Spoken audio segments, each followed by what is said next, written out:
Alô, boa noite a todos.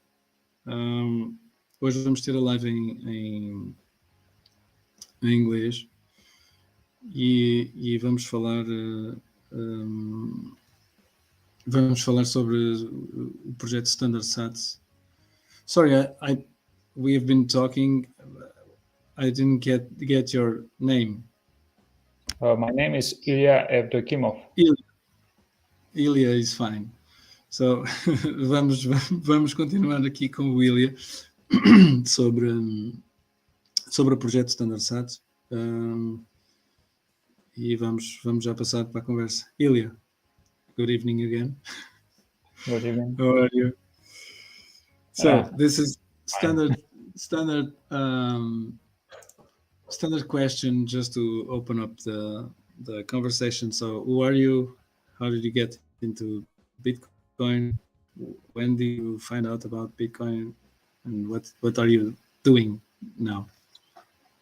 Yes. Currently, I'm freelancer, so this is how I earn money for a living. And yes, I'm also a founder of this project Standardsats. And before, I was working as a scientist or kind of research engineer or something like that. And even before, I was in my background. I have an education of the aerospace engineer. And currently I'm working solely on some software projects and do not do any of this stuff related to engineering. Engineering like cars or airplanes or something like that. And that's it. You also asked about how I get into Bitcoin or something. How did you get to know Bitcoin? When did you find out about Bitcoin the first time? This is pretty standard question in any podcast I've listened to so far. And by the way, this is the first podcast I participate. So first podcast, in my life. Nice. And yes, how I get into Bitcoin. I have a funny story from my real past. So I was in university, and back in the days, I had a friend who told to me, okay, here is some digital currency thing on the internet. And later it turned out that it was really early days of Bitcoin, like 2010 or maybe 2011. And I just ignored it. Why? Because I didn't have any internet at my home. So it was kind of, for me, very foreign concept at all. And my friend did even mine something on his computer, on his old computer. And the problem is that he kind of abandoned this wallet, and he didn't see any value in Bitcoins at that time. So he just lost them. And my another iteration was through libertarians in Moscow, I believe. And maybe not really through them, but kind of whole media hype when Bitcoin reached 1,000 mark. And I was also curious because at that time I started to earn very little money extra above my really level, which I spent for a living just in Moscow. Above your expenses. Yes, prices in Moscow were huge, and I was kind of an outsider because I'm originally from Siberia, and I also moved there just to earn money for a living because it was kind of, I felt like there is no future in Siberia, and if you visit this place, you probably come to the same conclusion. But anyway.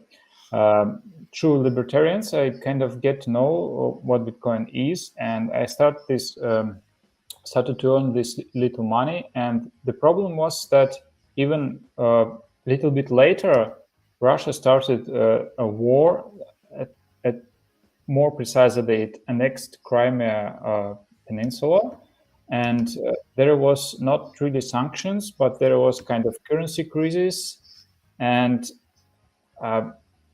for you to know, Russians commonly are really trained for currency crises because from 1990s, we Russians had, I believe, 2 or 3 major crises. One kind of savings crisis, like the savings accounts in banks just evaporated overnight. Another one was just hyperinflation. Another one was a crisis related to the pyramid of the bonds, of the Russian bonds. And yeah, it was just all the crazy times. I mean, practically people had zero trust in banks and etc., etc. And they prefer to store money in kind of dollars or later euros, and a little bit before, for example, Deutschmarks. And this is kind of the mood of the time of my childhood, actually. But through the 2000s, they kind of get used to Russian banks, and Russian ruble was doing great at that time. He was strengthening, and the value of the purchasing power of the Russian currency was slightly increasing through this time. But then it started decreasing again in 2010s and after. And yeah, I was thinking about investing somewhere, but it couldn't be stocks, it couldn't be Russian bonds, because at that time it became obvious that they will finance new war. And yeah, it was just I mean, it was obvious selection for anybody who get to know Bitcoin at that time. And I also spent some time for educating myself about economic theory. I mean, it was a coincidence of various factors. Knowing local libertarians and getting into the history of economic thought and getting into technology generally. And yeah, I believe my first Bitcoins, it was kind of, I bought just to try, like $100 worth of Bitcoins. And they dropped in value like 2 times or 3 times. I mean, all the standard. This was just in what year was it? Um, maybe Roughly. 15 or 16, and somewhere there, I believe it should be maybe 14, but I started to stake in something even later. And because it kind of always this in life, you have expenses, they grow, then you're trying to get more to earn more money, and then Exactly how I got into. and I kind of couldn't call myself rich. I mean, I'm not Katie Wood who could spend $100,000 on buying Bitcoins.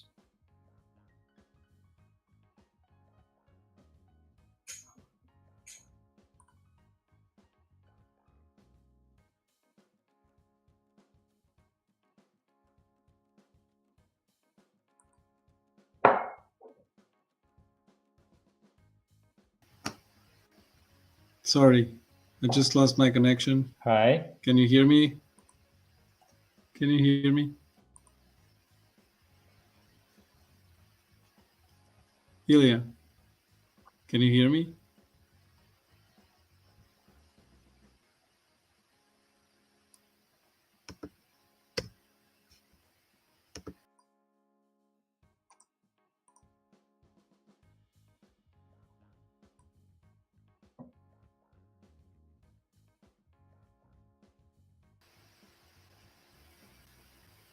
Ilya, can you hear me now? I can hear you now. Oh, sorry. I just my connection died. Okay, where we stopped? So I was telling you that was how I got into Bitcoin also. So I had these expenses and was just trying to come up with ideas or schemes to make more money. And I found Yes, magic internet money. yes. And initially I was pretty conservative. I've spent more my savings onto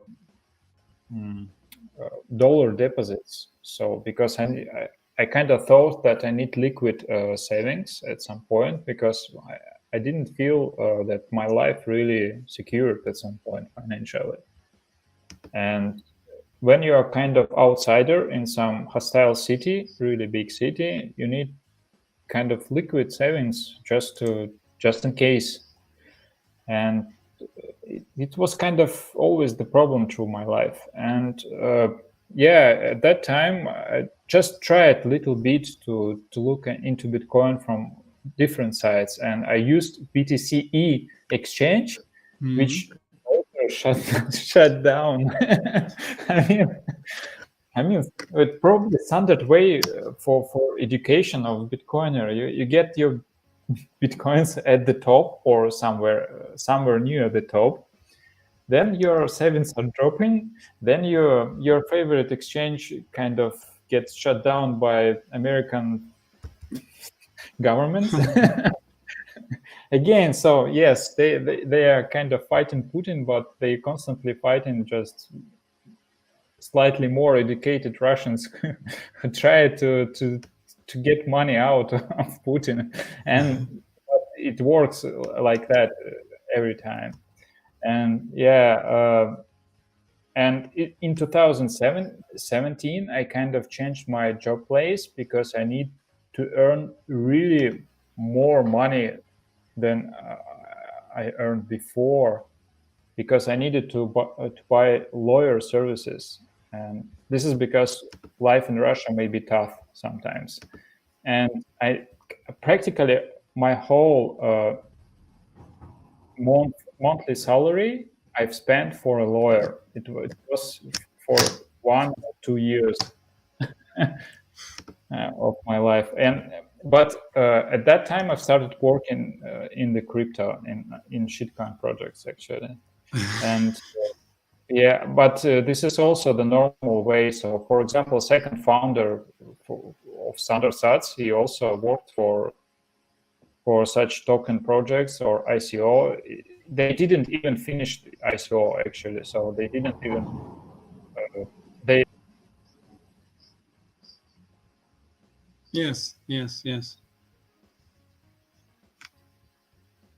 I mean, I agree with, for example, the Kraken CEO, Jesse Powell, who said that okay, you maybe not fine with shitcoins, but this thing actually allows to finance what Bitcoin does or what is done in Bitcoin. And maybe yeah, they are not well, they are evil, but I mean there are some people who just managing their life way through all of this.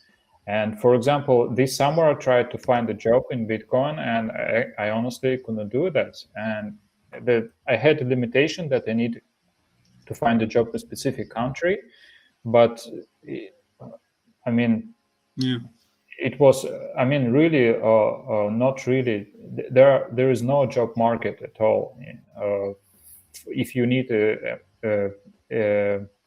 an open position in a specific country, if you're considered like global market, yeah, there may be there in SlashdAX by John, or maybe in some strike has some open positions open. Yes.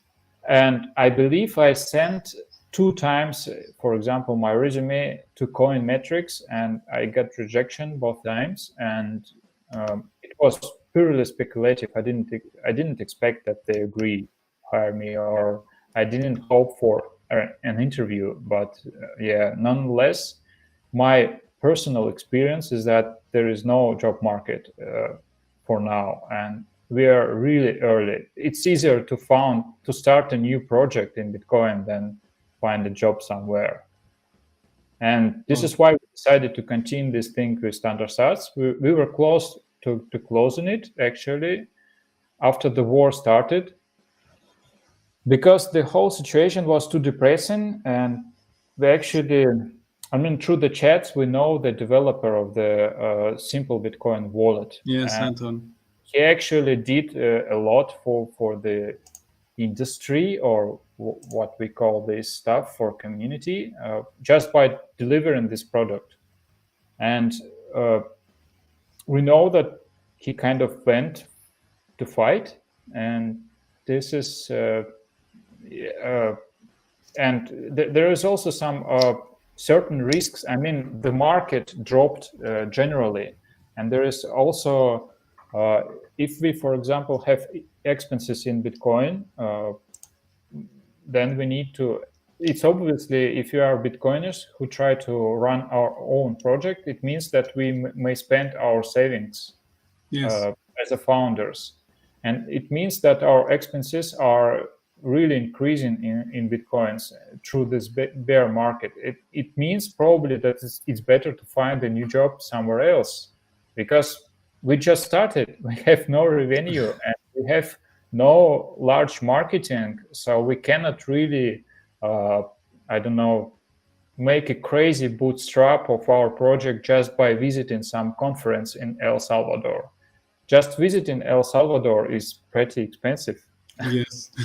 Especially coming from Europe, it can be Yes, it's a bit nearly expensive. unreal for small project, for small almost indie project. We have only angel investments for 1 year, and they kind of stopped. We now just working with our users. We are thinking about new products. We are trying to fix bugs, and we are trying to manage better way through uh, the back end of the Standardsats with this economic part, the hedging part, which allows to Yes, exist. yes. Before we go there, and uh, let's just explain what is the Standardsats project. Well, the idea is that we should come to hyper Bitcoinization, where everything should be priced in sats. Mhm. But until we reach this point, we need to have some stable value for not stable value. I would call it stable purchasing power of your currency. And it may be a really useful property for businessmen, because they kind of run businesses and they sometimes have fixed expenses, and they have these floating revenues, or which may be dependent on some various factors, including everything. And the price of Bitcoin may be really, really, really cruel to Volatile. Yeah. businessmen. And I kind of got an inspiration from Bloomberg article from Bitcoin Beach project, where kind of just a guy who photographed American surfers. Uh, he kind of getting paid in here. He asked if they are paying in bitcoins, they have to pay extra $5, because he is not sure if Bitcoin next day drops for some value. So he kind of personally needed to hedge it. And that also meant that for surfers which came to this Bitcoin beach, they need to spend more money for the services. Yes. So there is potential in this situation that we may provide some value as on the business side and on the user side, on the consumer side. Yeah. Because I yeah, think room and potential there is, because you if you look at projects like Taro, and you have like this explosion of coverage and media, or social media coverage. How does Standardsats um, compare to Taro, for example? I don't even know if they're on the same page. If you well, I think Standardsats is better, because we do not talk about any tokens at all in Standardsats, because everything is sats, and it's the only problem of the service provider is to hedge expenses against the change in prices. And this problem will always happen on the market maker, whether there are some kind of wire DLC channels, whatever, non-custodial etc., etc., there always will be an opposite side of the trade, which will need to hedge their position because they are kind of running a business on them. So if you are a user, you need just synthetic dollars. That's okay. It practically means that at some moment now you just sell your bitcoins. But yeah, the problem is that an opposite side, it has to buy their bitcoins, but maybe it also doesn't really like to have this exposure. I mean, it means that they are leverage their exposure to Bitcoin, but they want to run business, and they also understand that price and these things also changes rapidly, and it may be really cruel for them to maintain all this value in these channels. That's why I think there is no practical difference at some level between Standardsats or Taro or some DLC channels which are done by Sats. They are also kind of competitors, maybe not competitors at all, but as an idea. And yeah, Standardsats is superior because they do not need any tokens at all. So we store this price in the fiat channels instance, and fiat channels are just derived concept from hosted channels. And this is also this is custodial technology for 100%, but it has some fraud proofs, I would say. So the host may check cryptographically that users didn't cheat on the host, and the user may prove cryptographically that the host didn't cheat against the user. So at some point, this is superior custodial technology too, because it's not just the record on the database or some sophisticated authentication mechanism which allow users somehow to break into the system and to manipulate by its balances. But it's kind of really low level protocol, and we kind of enriched this protocol with prices measured in sats. This is really simple idea. I do not know why it hasn't come to anybody minds. And yeah, we put just price into channel state, and it also, when the channel state is verified by the user or by the host, they both doing some validation of this channel state with balance in sats and price altogether. And the only problem here is how we, which oracle do we use on the both sides for receiving this price information. And another problem is on the server side. It has to hedge position, otherwise it goes bankrupt, just due to volatility on the market. And Taro. So, how does Standardsats work? So, in the simplest kind of way. The simplest way, just declare a node with plugin which supports these fiat channels. And on the wallet side, it's just wallet which supports these fiat channels. And yeah, that's it. Nothing. Yeah. So, but I learned you were using Collider as the edge for the edge. Exactly, but it's on the service side, and service may select other exchanges with products, with specific products service needs, just to keep its margin for I mean, just to keep reliable whole system. So what happens is I want to receive payments in Bitcoin, but I don't want to be exposed to tomorrow Bitcoin loses 5%, right? Yeah. And so I take your Bitcoin, but I store it in my wallet in euros. No, you take wallet, install it.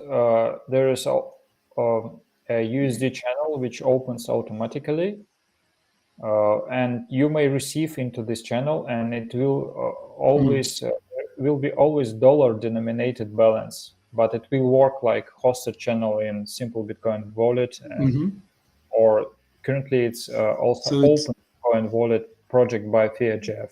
there's a long or a short position on the exchange for that amount, and so Yes, I know that a month from now I will still have my um, 10 euros or $10. Like let's simplify and call it dollars.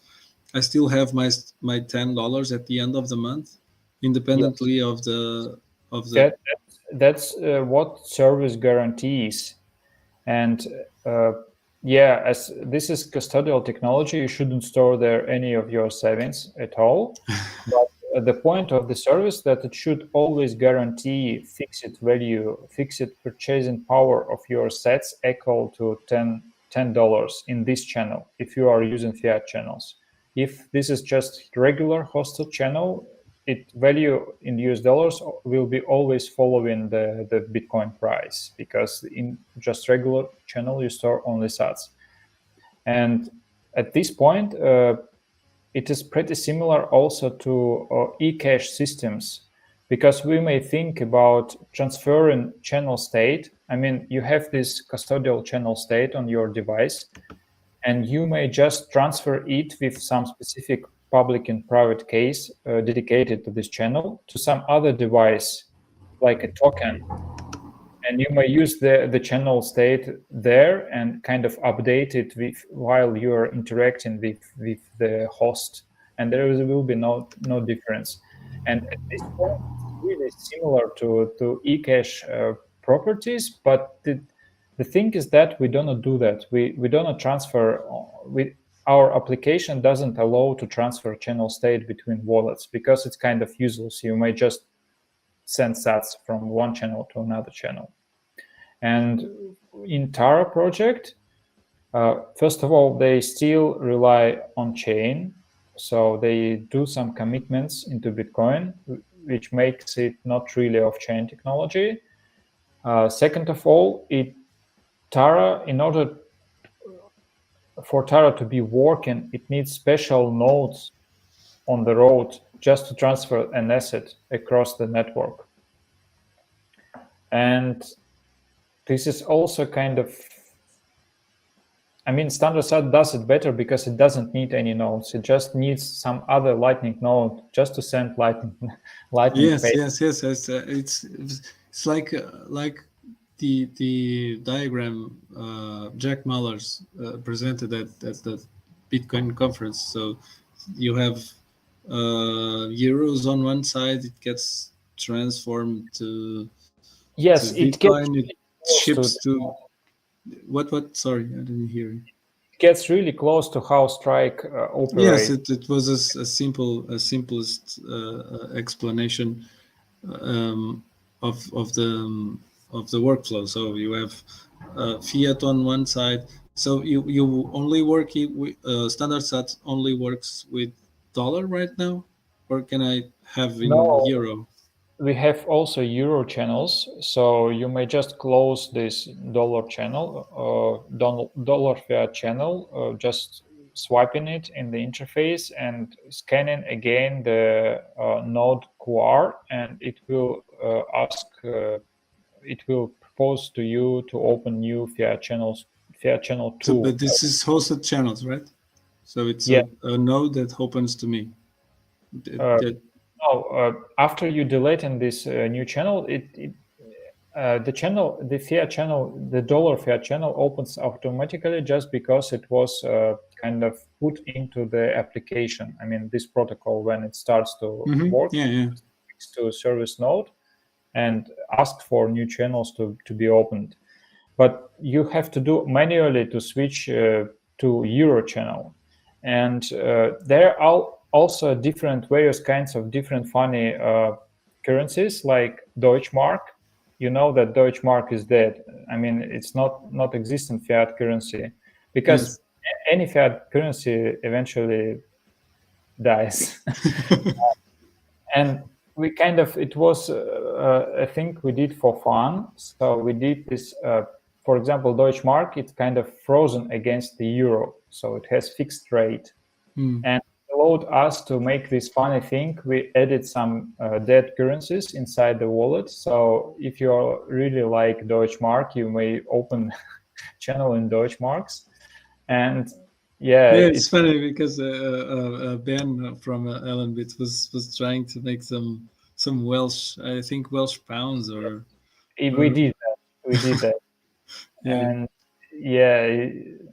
yeah, it was funny for us because it kind of their local currency, which kind of has cultural meaning, like they're rejecting something something imposed on them from the central power. And it was funny for us at some point because second founder is also libertarian actually.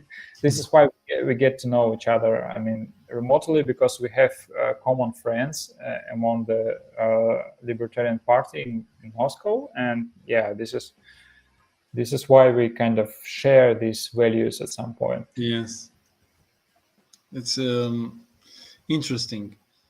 So, and this runs on Eclair. So Yeah, our current infrastructure runs on Eclair node, and we use Eclair plugins, which we maintain. And we actually I tried to install Eclair once. yeah. It was a pain. Yeah, well, it was funny, a funny experience. But anyone can run it, right? Yes, I mean, if you want to provide some local banking services, Imagine I want talking. to have a Deutschmark running around my community, a Deutschmark Standardsat. Yeah, but I can spin up a node and just yes, and just ask to install wallet, and they can connect to this node, and you will provide liquidity for them. And yeah, we're practically talk about Bitcoin Bank now. And if you want to be a local bank or Uncle Joe model, I mean, these people from US, they like this term. If you are yes, listening I understand. I to understand American the term. podcasts, they are frequently talk about that.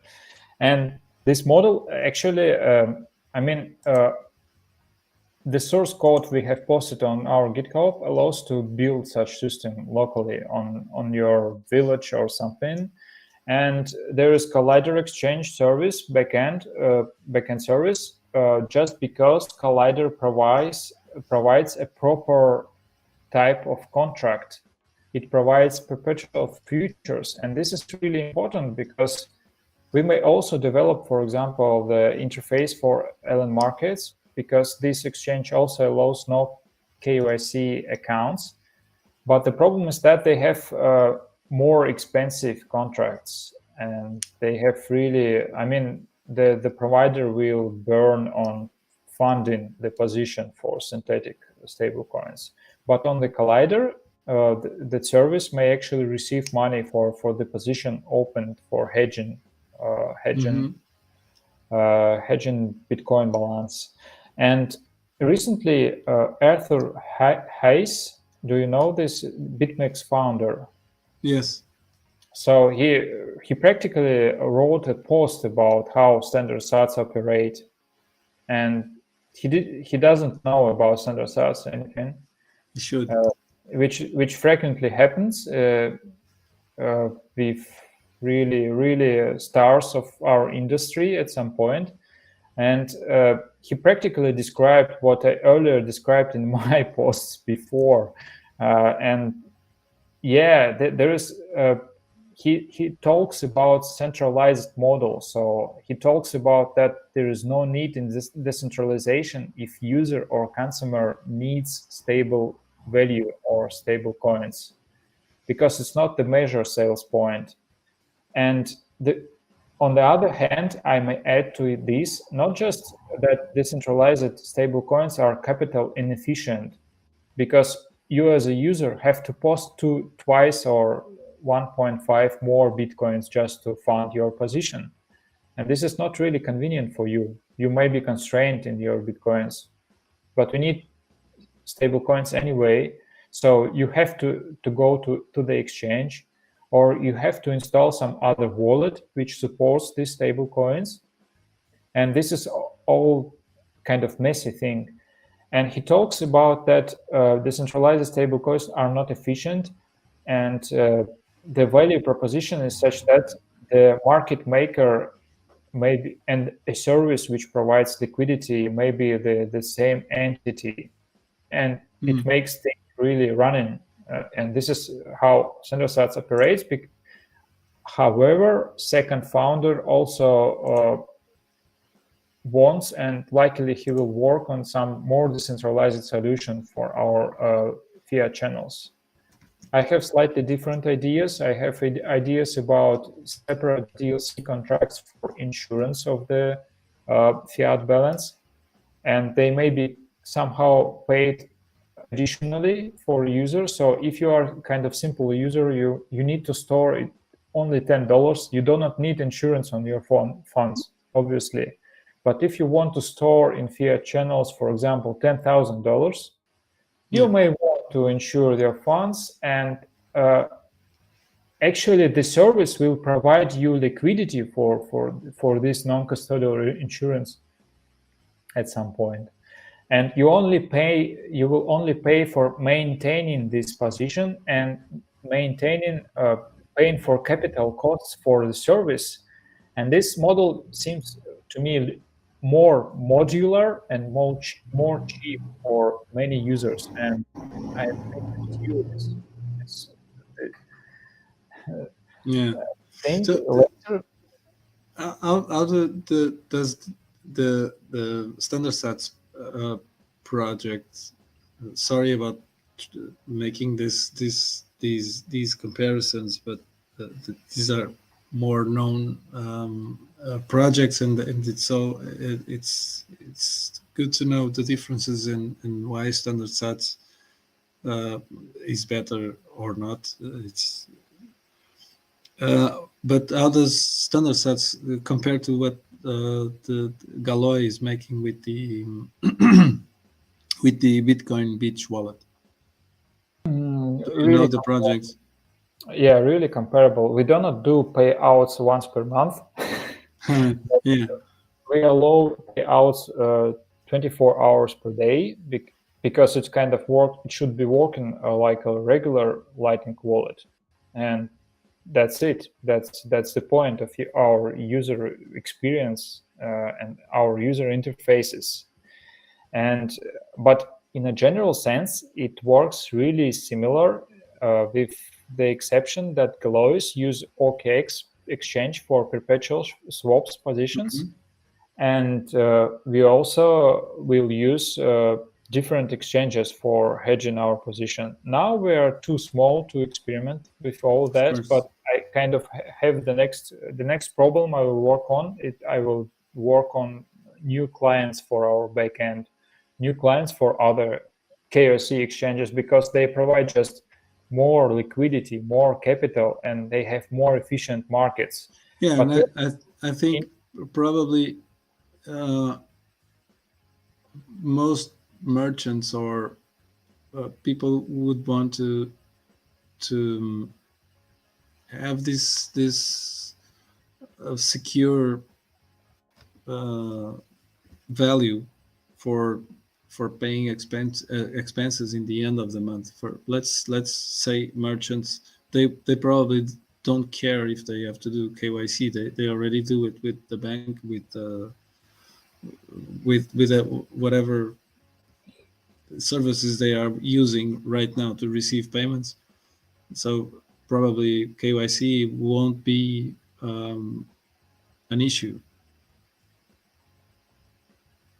yeah, but we don't have plans currently for doing any KYC. Oh, I thought you were saying you wanted to experiment with No, no, no. new. The point is that we are, as a capital provider, we will have to open accounts on various exchanges or use decentralized exchanges. And this is going to be research in the near future. If we can use, for example, Fuji money stable coins, it's liquid. It's On kind of liquid, yes. stable I've heard coin. about it. I don't know. Nothing about it, but I know the name and I know what it is. Yes, I looked into Sats and their synthetic stables, and they are just expensive. I mean, we can use it, but it's all the cost we need to impose on our end users, or we should spend uh, instead of developing our own project. So it's all about economy plus business. Of And course. yeah, the problem is that centralized exchanges has more liquid markets, and we can kind of try to balance our risks by spreading our balances among different exchanges with suitable types of contracts. And we also, by that, we also allow to our users do not do any QSC and do not open any exchange accounts at all. Yeah. And So we will try to preserve it as far as possible, but maybe if we couldn't do it without QSC, we will need to move to El Salvador, or I don't know what. yeah, We probably just best move. all our business, but now we're too small. And come on, we are from Russia. What else will happen with us? I mean, anything maybe bad happens. I mean, all these regulator stories we have this time from US that they shut down bank relationship and etc. It's also quite scary, and yeah, there is general feeling that governments will come after Bitcoiners. Yeah. But I don't know. I mean, in Russia, it's common that government will come for you for any reasons, practically. You just posted something on Twitter, and next day they will come. And that's for sure happens. That's happened with my friend in Siberia. I mean, How will they find you in Siberia? he doesn't do any Bitcoin things. yeah, He yeah. Bitcoins long time ago, and Yeah, he does. the same thing happens in China, for example. Yes, And I think it's starting to happen in the West also. So well, not at don't this scale, and maybe not yet. Yes. first who will experience this stuff. But okay, we may just say goodbye to all these nice people who do really bad things just because they are from the government and move somewhere else. Well, at least me, I don't know. You like your country, but yeah, I have this problem with my country, so um, I'm okay with moving somewhere else. And Yeah. yeah, this is kind of the general mood for me. So, and we are not really willing to impose any QAC things on our users. And currently, we are trying to keep it under some. For me, that's a plus. Yes, and currently we are not really developed so much that our users really use, for example, thousands of dollars of fiat channels balance. That's unreal. Nobody Yes. in our service has such balances. Yes, especially if you're using a custodial wallet, like wallet of Satoshi, you don't use it for your life savings. You use it to make everyday payments, and Exactly. you can charge it every day if you want. We may we may have such balances for our users, but maybe only after we propose some feature which allows for them to be sure that they won't lost any money. It may be either DLC channels, for example, or it may be like this insurance thing that I've said to you. So it practically works as DLC channels, but it allows just to be an additional thing which user will pay separately. Mm-hmm. And uh, if we are provide such feature, and Julia, if, I'm sorry. yeah, Can I ask you if we can try? Your internet seems to be a little low. Can we try and um close your camera so we yeah, can save some bandwidth and see if it fixes yeah, sure. your My internet. your microphone? Can you hear me now? Yes, yes, yes, yes. So if we provide additional features for our users and we kind of assure them that they are safe at this point, Mm-hmm. then maybe scale our business up. But we also think that there's lots of people who actually may need just, for example, $100 worth of satoshis just to start saving money, and it will be life changing for them. So we do not have really strong orientation to work in Europe, for example, or USA, where people are richer, because they all have banking There's services. no need for There's Bitcoin or stables or. all this stuff. But what we think, it may be Latin America, it may be some poor regions of Europe, or maybe Russia too, also Africa, Middle East, whatever. All the poor people of the world may be served in this wallet at some point, and Mm-hmm. they may start to accumulate some amounts to cover their expenses.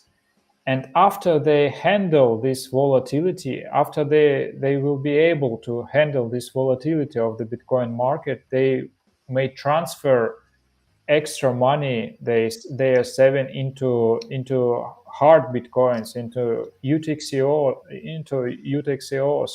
on, and on chain, right? it should change their life positively, and Mm-hmm. I hope so.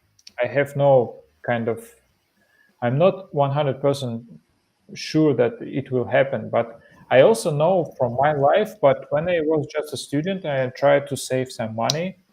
I worked in two jobs besides of just studying in the university, and it was kind of, I tried to save money, but it was always kind of constant fight against inflation, and inflation wasn't high enough to kind of just go into the currency exchange and get some dollars, but it was kind of this mild inflation. We just slowly Yes, uh, degrade your savings, right? Or yes. And your month money. yes, since I need to save money during 1 year, for example, just to make some important buy I needed, it wasn't really a big problem for me, but I kind of remember this experience from my past. And I understand that if I had hard money, which would be easily accessible for me, not like going finding something currency exchange and trading some foreign currency, but just in my wallet. And yeah, it could be easier for me to save money. Mm-hmm. I see this being helpful in places like uh, Africa, where you have you followed the Bitcoin Ekazi project? So it's like the Bitcoin beach Yes, in South Africa, um, and yes. and I they actually, are paying the kids in satoshis.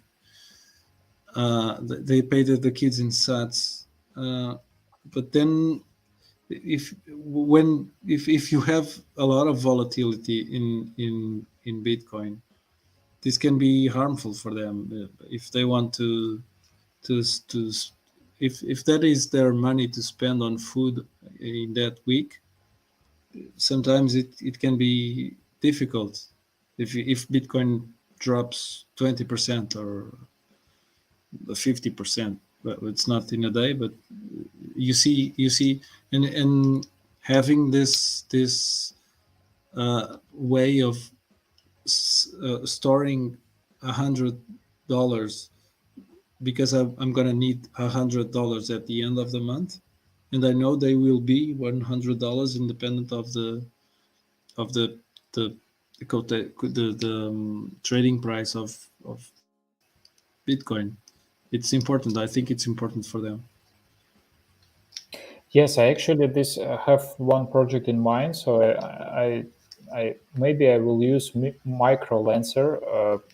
This small website which allows to micro task to pay for micro tasks in sets. and I want to find some African Bitcoiners, or maybe just not really rich people who wants to earn some sats, and I want to do some marketing research on that site. So I will try to make some Google form from them so they could fill it, and I will probably spend some, for example, $10 per week for them, and I will ask them to find local places which accept bitcoins, and just to spend this money and to see how our systems works in such a Mm-hmm. remote region, if their internet conditions and etc. There's lots of different variables which we found to be problematic in just while handling fiat channels. So I said this is custodial technology, but we run into real issues. For example, when host and the wallet agree on the same price, and it may be strange, but I mean, when everything runs on the bitcoins, it's kind of atomic process. So in the protocol, everything happens one after another. All the commitments of the transactions, they are kind of consequent. But when you have one variable which are unpredictable, which is Yes. rate of Bitcoin, it breaks everything. And we need to do some additional stuff in the protocol just to avoid some strange states of the channel, and just to avoid for the channel to be suspended. So we have this thing. I should warn also users of our wallet that there is a fiat channel may be suspended, and it may be independent from the service side at some point from any human. So because it just they cannot agree on the same price for some reasons, really bad internet or whatever else, uh, the host and the wallet cannot agree on price, and the channel may be suspended. And this at this point, uh, in early versions of our protocol, we had these suspense really frequently. But then we changed some algorithm which allows to agree on the price, and everything kind of smooth. Uh, but I should. I also started to think about, for example, if we have non-custodial DLC stable channels, what will happen if we have the same problems there?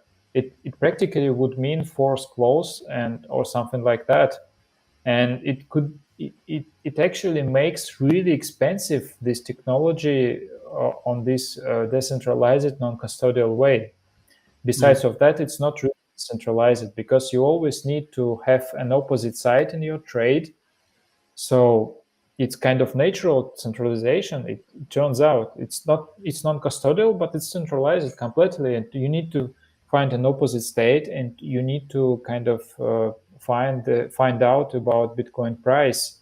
And if in the protocol the opposite states provide you price feeds, it means even more centralization, because you are kind of dependent of what value this Mm-hmm. provider says. So there's lots of challenging things. And for example, I want to start this small marketing project to research into Africa, and just to look how the software behaves in the certain conditions. In scale. And I know that Anton Kumaigorodsky, this Ukrainian developer who Mm-hmm. fights his war with Russia now, Yeah, he it's actually the did the this. developer of Simple Bitcoin Wallet, right? Yes, yes. And he also did a nice thing. He kind of optimized the wallet for really hard conditions. First of all, for really simple devices. This is first optimization. Second of all, low bandwidth Bandwidth. as Yeah. much as possible. Yes, so he switched over the SPV validation. So before he had also another wallet, it called Bitcoin Lightning Wallet (BLV), Mm-hmm. and this wallet SPV validation and uh, using Bloom filters, and they kind of this technology is deprecated in Bitcoin Core, so it's not supported by P2P network anymore. And there is new neutrino nodes are available on the network. And for example, Blixt, another Lightning wallet, Blixt, uses these neutrino clients, but they are just huge. They are eats so much internet connection. Mm-hmm. They eat so much internet connection, and they demand lots of space on the phone. So if have really small device, Yeah, it just Neutrino couldn't. is nice for a desktop or something, but not for the phone, right? Yes, this is why Anton selected the working with just Electrum servers, and Mm-hmm. it may be not really private at some point because there's constantly around some Electrum servers which trying to spy on users, but they are free. But on the other hand, it's really simple. I mean, uh, the user with some level of with some administration Linux administration skills, it may just deploy this Electrum server on his own or her own instance Yes. and just run it, plug it into wallet, and it will be completely private way for using Bitcoin. And this is second It's like you can optimization do besides. just like you can do now with Sparrow, for example. Yeah, You yeah, can exactly. use Lightroom server, or you can spin up your own and use that to be more private. Yeah, exactly. And yeah, I think this is practically it. There will be there were, I believe, also other optimization for mobile wallets like trampoline routing support on Yes. simple Bitcoin wallet, but they are kind of weren't implemented. And I believe that at that time, Eclair didn't really support them, so they kind of appeared later versions of Mm-hmm. Eclair. And that's it. I Yeah. It's a figured out. interesting project, and it's really a shame you guys don't have some funding for that, and some at least some more attention on. It's all about Well, that's Taro and synonym and whatnot, and other projects, other great projects get on the sidelines. wait, at least we started from this podcast. That's a good start. I mean, Oh yeah, that's fine. so it's a small one. It's a small podcast, but let's try and reach And reach the stars. So, but tell me, if you have you considered the Geyser fund or the Bolt fund uh, thing, I trying to get tried some Geyser. attention? Uh, I tried to participate in both fun tournament. We didn't we didn't get anything. I mean, mm-hmm. well, I wasn't really motivated for both fun tournament because there was also itchy sets, and they seemed like there will be winners because okay, they provide non-custodial DLC stuff, channels, and okay, fine, guys, Mm. you can keep fighting for these prizes. And I also have kind of lots of things to do just on my regular job, Yes. and yes, and I believe that okay, the first bankathon, original El Salvador bankathon, it was a total shame at some point because we kind of thinking that it was about the Bitcoin, but in fact there was Algorand guys and there was some really shitcoin things happening, and we also didn't win there anything, although we kind of had uh, quite high likes among the project at all. And some of the project winners were actually replications of some other projects I knew for that time. Mm. And yeah, we also tried to participate in New York accelerator program. It's called WOLF. Uh, we couldn't make it. I don't know why, but we know that, for example, Super Testnet, he participated with Nostr application, Mm-hmm. and Nostr application actually was in favor to Standardsats if compared to Standardsats. So it this VC stuff, it's pretty confusing to me because yeah, it's not clear the criteria they select for the they use for selecting projects, but it is what it is, and I am running from it is what it is in my life.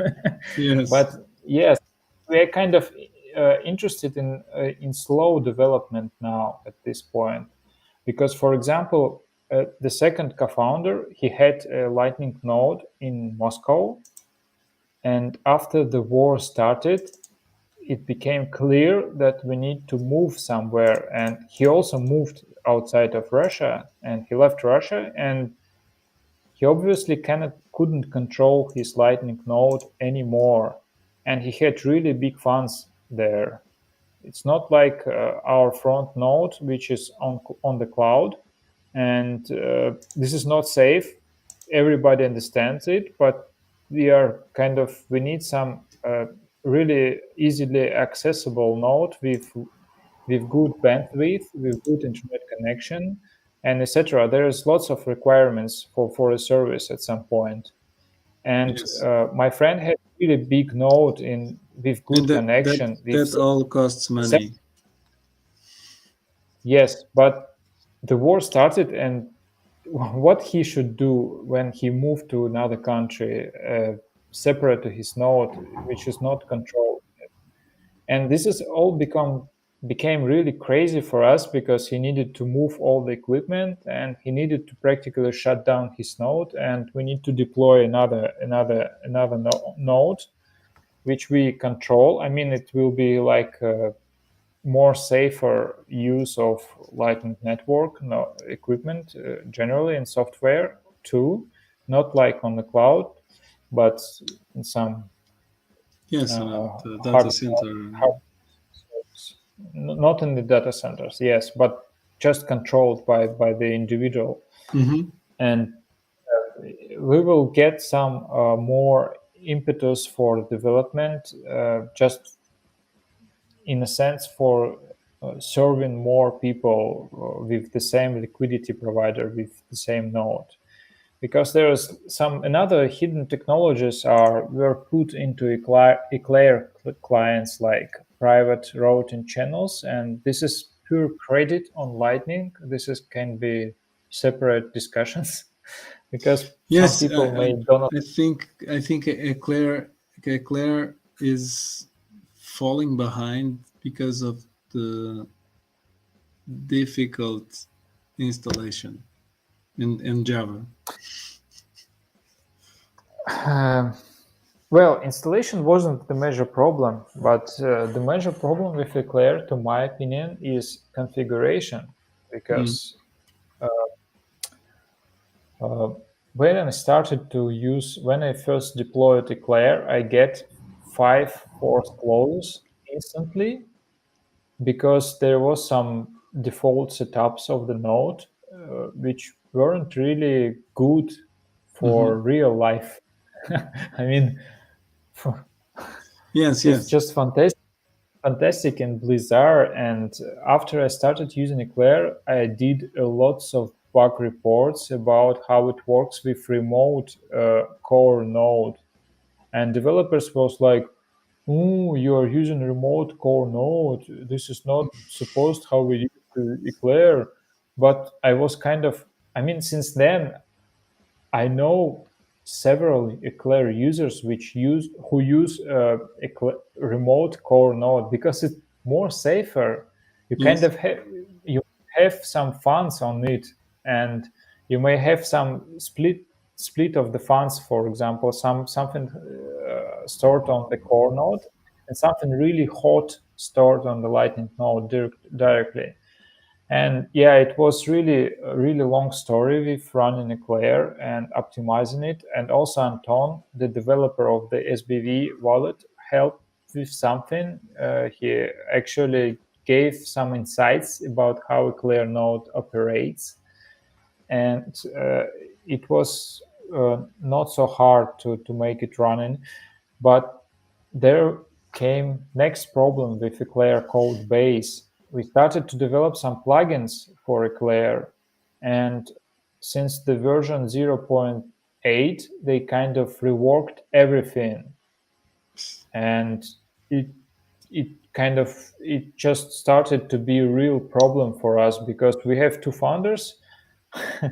They are not Scala pros at all. I mean, we are both software developers, but we are specialized in different things. But we can Mm-hmm. understand Scala code, and we may do something there, but not like we can do constant refactoring uh, five Yes, I days per understand. week, eight I hours see per what you mean. day, and this is just was just hit on us. And later I figured out that the same problem have some other people who develop on top of Eclair, and it was kind of funny, and we decided to move on, and Yeah, we it's are kind of kind it's kind of of shitty to make these breaking changes and at least make it backwards compatible to allow for users and developers that are using your tool have time to phase out, right? yeah, exactly. But this is not the case for Eclair. They break a lot. But if you are just user of Eclair, you are not developing any plugins, it should be fine. But if you are try try to do something, you need constantly maintain this code base, and like in, not just in few things. It may be few things, it may be real large things. And I figured at some point I kind of was scared that I spent many hours just trying to figure out what they have changed and what I should change in my code. And I was searching commits, and I was constantly spending time on their GitHub just to figure out things. Because sometimes I had this stupid idea just to, okay, we will follow the master of the async Eclair code. And it was stupid decision because I It's didn't have always changing. enough time. Yes, it's constant flow, and we would need some CI/CD stuff running somewhere on our side just to check if everything works and if we do correctly. And this is whole different thing. It's not for small projects at all. It's kind of it's not mature software which may be used for experiments. Yes. And this is why we decided to move on to some different clients, but we will need to develop hosted channels and fiat channels protocol from scratch for these clients. And yeah, this is also in the plans, but I don't see. We will see how it will So listen, Ilya, work out. if someone listening, the three people listening us, if they want to help out either by committing code or sending you some sats, where can people find you or the project? I I shared the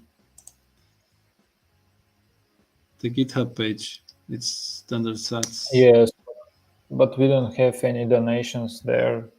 I don't know. We personally do not believe in donation. Just use our wallet. That's all. Yeah. No, but We have, imagine someone is listening and wants to help you out in the code. oh Commit well, some that's code. Do you yeah, would you be open that's to that? cool. Yes, of course. I mean, I have this some few plugins for Eclair, and recently I had some commits into these plugins on my personal account, and it was pretty fine. Except that I do not really use Eclair 0.8 anymore because I don't see any sense, any point of changing it because it will break a lot. It will break many. Mm-hmm. Maybe I will force clauses, and it just doesn't worth it. And but this guy really contributed into the plugin code because he found it useful. So it was just Telegram bot. It reports changes. It it catches some messages from the eclair and forwards them into the personal bot just to know what happens on your node. So Yes. fairly simple plugin, and he did some contribution because he needed to raise version to bump version of the eclair, and it didn't work. That's it. Yeah. I think sometimes Standardsat is it's a free open source project, right? Yeah, So that's it's it. always So nice to have some at least you get the sense if people are enjoying your work, are using it, or and you get that feedback either. Well, issues aren't usually a nice thing, but it shows people are using and are finding bugs, right? And if then you have right. some contributions, and it takes off a bit of the load of having to maintain a piece of software. Yes, sometimes it may take, but yeah, we have pretty specific projects. I have to be honest.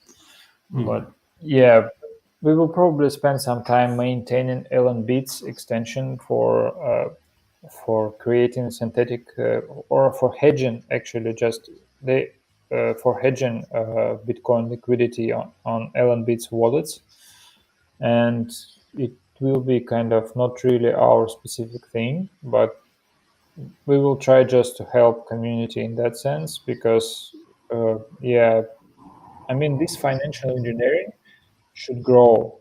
The problem is that we have this Operation Checkpoint 2.0. So if you know that all the banks are cutting ties with crypto startups and Bitcoin companies in US, and it may happen all over the world, and we need this sort of financial engineering in Bitcoin community.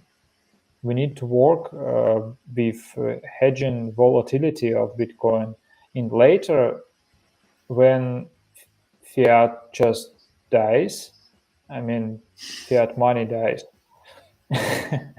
I mean, Standardsats will have something to do anyway because we may move on to commodity markets. And just simple example, because probably this is the problem, and this is a lot of discussion about how this limited cap of Bitcoin will work in real economy, how the deflationary money will work out with actual development of the things in real economy.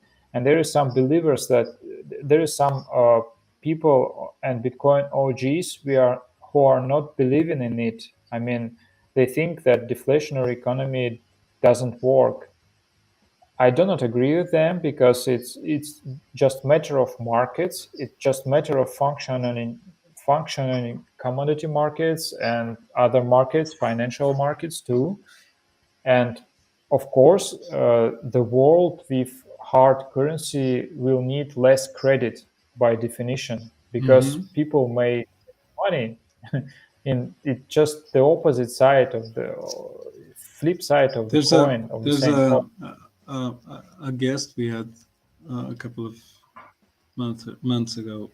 It's a Brazilian guy, and he always talks about that. So in the future, you will have hyper collateralized Bitcoin and hyper collateralized dollars, let's say, uh, with Bitcoin collateral and gold collateral. So you'll have both, and you won't have to spend your Bitcoin ever again. You just use that. So again, I'm not that versed in economics and whatnot. So this seems, but it seemed like what you were saying. So you would have synthetic gold also. I wouldn't say so because I think it is possible that we have this infinite divisibility thing. So indeed, we may not use Bitcoin as such on chain anymore, like usual people. We will use some Lightning, or maybe it will be e-cash systems from private banks, which may mint in these e-cash tokens, and we will use them as a scaling solution. But let's remain. Let's leave this question for some future discussions because it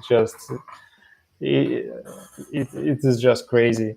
Yes. And yeah, we could think about it because we are kind of in the midst of banking crisis now. I mean, today just Credit Suisse, they on the brink of collapse. I mean, it's banned in Europe now. So last Sunday we had this situation with Valley Bank, and Yes. today we have in European banks. And yeah, 2 days ago, you had the finance ministers saying, "No, everything is okay. Don't worry," yeah, and this and is always, Lagarde also. yes, Every this every time always they happens. every time they say it's okay, there's nothing to worry about. That's when you should have gone to the bank withdrawing your money a week ago. Exactly. Yeah. Yeah. This is, yeah, Not for me, it's the I don't same. know. I don't have money in the bank, so it's just my again Yes. my monthly expenses which take all the money that's in the bank. So I don't need the bank Well, to rob me. since I'm immigrant, I have to have some money in bank. It's just I Hmm. cannot, for example, prolong my residence permit without any money in bank. But I'd prefer to not have any money in bank these times. That's just the truth. All right, Ilya, do you want to add something more? Maybe we No, are almost with an hour and a half. It's I think it's enough. Uh, yes, that's substantial. You want to do you want to add something else about the project, and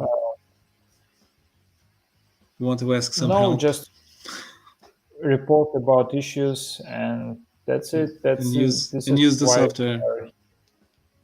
yes, we are providing the service, and you are using it if you want. Yeah. That's pure capitalism at some point, which Bitcoin enables. Okay, Ilya, thank you for taking your time and coming here, telling us about the Thank the Standardsats project. Yes, it was a pleasure to. I mean, this is the first podcast in my life, and yeah, I just like to meet various people from It all over it the world. it only gets better from here. So here is the bottom. So everything that comes next will Yes, be sure. awesome.